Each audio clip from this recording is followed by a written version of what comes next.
Hello again. Ooh, that is a major close-up.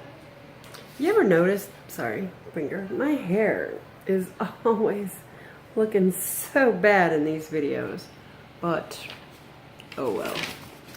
I mainly wanted to make another video, primarily for the Facebook group.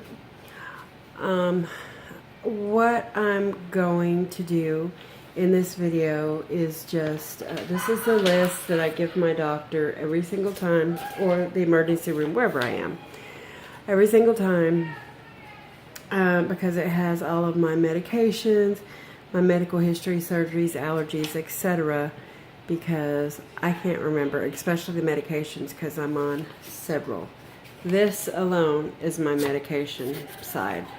I won't go over the medications I'm on, because I really don't think supporting one another and maybe suggestions is wonderful. And of course, holding each other up in prayer. But saying, oh, I think you should try this, or, oh, tell your doctor you want this. I don't know if,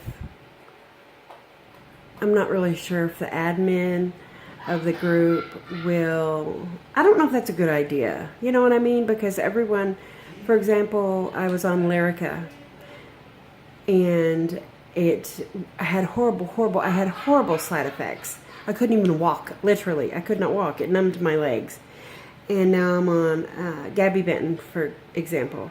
And it is similar, but it is not the same medication, and I do not have those side effects. I'm sorry, my hair is extremely thin right here on the top. One reason is because years ago I was in a car accident and my scalp got stuck in the sunroof. Ouch, yeah. So I have a big scar there. You can't really see the scar because it's been so many years. I was like 18, I think, or 19. And thyroid issues and other issues, and I'm surprised I have any hair at all. So I just kind of do the Donald Trump comb over, and it works for both of us, I guess, till the wind blows it.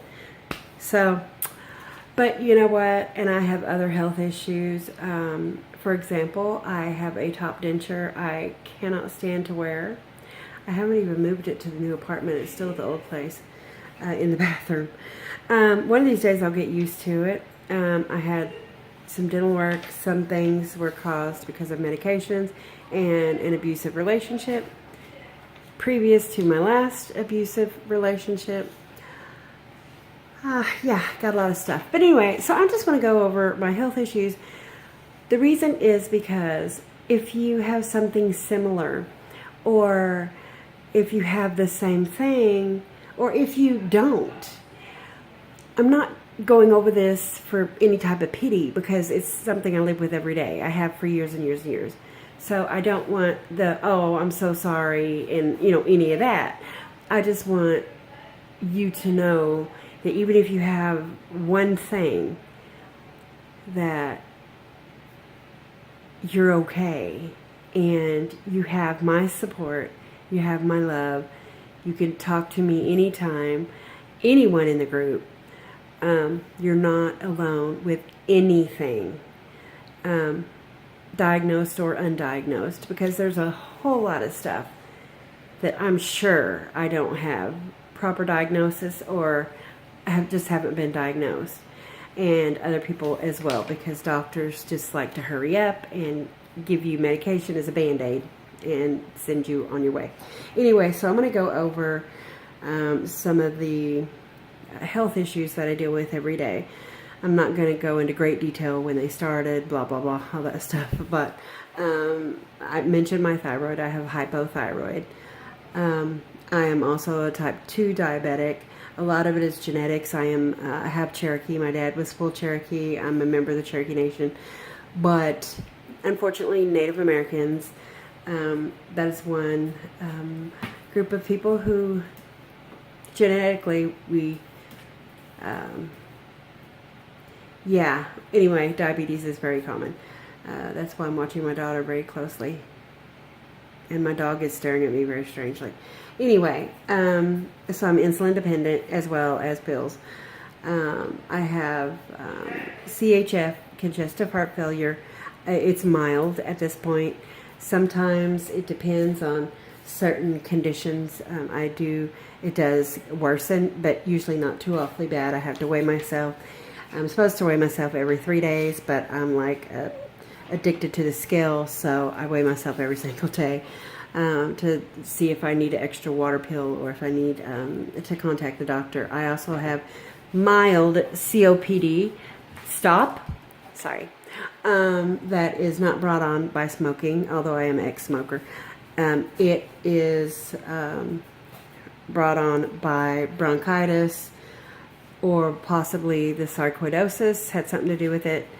That is also another diagnosis years ago, sarcoidosis in the lymph nodes of my lungs. I rarely have issues. When I do, it's horrible. But that it does not happen very often. It's been years since I've had any issues.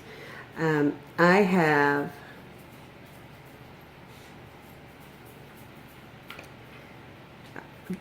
I'm sorry. The dog is eating dog hair. A dog hairball. Okay, anyway. I have a hypertrophic cardiomyopathy, which is obviously a heart condition. I have antiphospholipid syndrome, which is a blood clotting disorder. That's one reason probably why I lost my son in 2004, and at 34 weeks pregnancy on June 22nd this year, it'd be 13 years.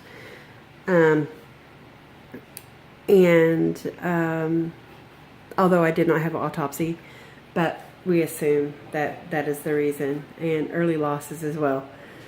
And I've had 2 small strokes after I had Sarah, and that's when I was tested. My neurologist wanted to test me. Anyway, okay, I have moderate sleep apnea, which I'm unable to use a machine for. I had sinus issues, and I could not breathe through my nose. So it was really bad. And I ended up having surgery last year, and because I wanted to use the pillows. The mouthpiece, the face piece, always gave me major anxiety. I would literally have to take my Klonopin.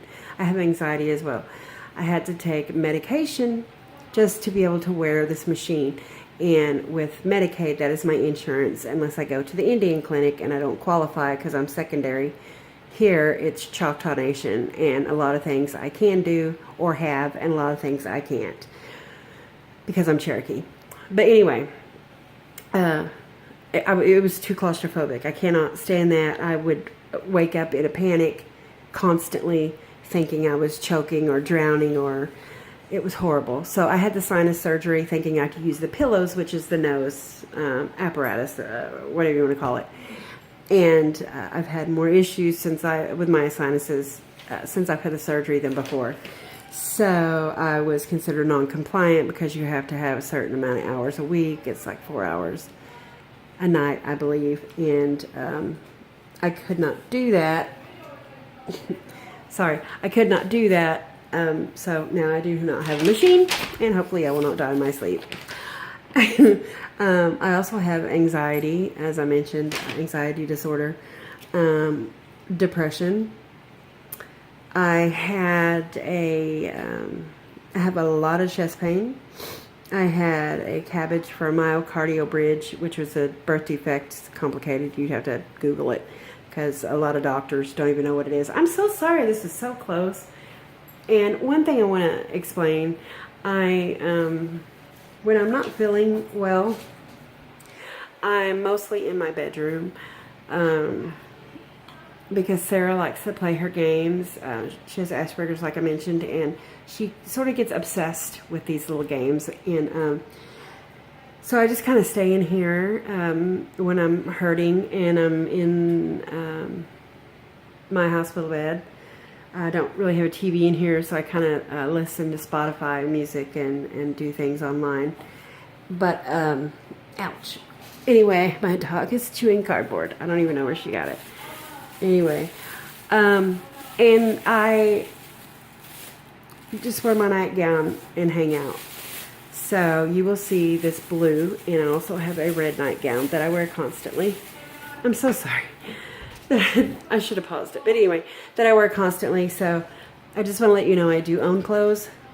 I just see no reason if I'm hanging out in bed because I'm hurting so bad. I can't function. I don't hang out in the living room much. Anyway, okay, I'm explaining too much. So I'm not going to go over any of my surgeries or anything like that. I do have an ICD pacemaker placed. An ICD is defibrillator pacemaker placed since '04. I have episodes of ETAC. I have not had the big shock, but it does pace me almost constantly. I have a really low heart rate. And that was replaced like 2 years ago. When the battery goes down, they had to replace the whole unit. And the next time they do that, I'm going to add, I want the old one. My dad, before he passed, he had one, and they replaced it, and they gave it to him, and they're really awesome when you see them on x-ray. Also, they use old ones in dogs and cats who need them, which is really interesting. You should research that. That's awesome. Anyway, so I just wanted to briefly, there's a lot of things that I have going on. I have neuropathy in my toes from diabetes. I have a lot of numbing and pain issues with my hands, my fingers, my arms, sometimes on my legs. I have balance issues at times that come and go, and like vertigo issues. And I've talked to one doctor says it sounds like MS. My doctor wants to do, because I have metal in my body, so I cannot have an MRI. They want to do a spinal tap to see. That's the only way for them to be able to diagnose me, I believe. I don't think you can just take a blood test. I'm not real sure.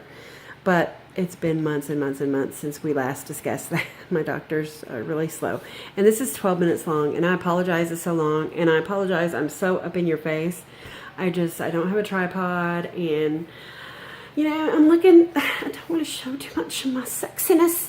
I'm just kidding. But anyway, I just want to let you know. Also fibromyalgia. Sorry. Yeah. Anyway, I just wanted to let you know that whatever you're going through, even if you think it's small, or you think other people may think it's small, we know it's not. Because when it affects your daily life, when it affects you mentally and physically beyond what would be normal, we understand, and ask for prayer. Ask for someone to talk to. Ask, my dog, we're there with you, and you're not alone. And God bless, and talk to you later. Bye.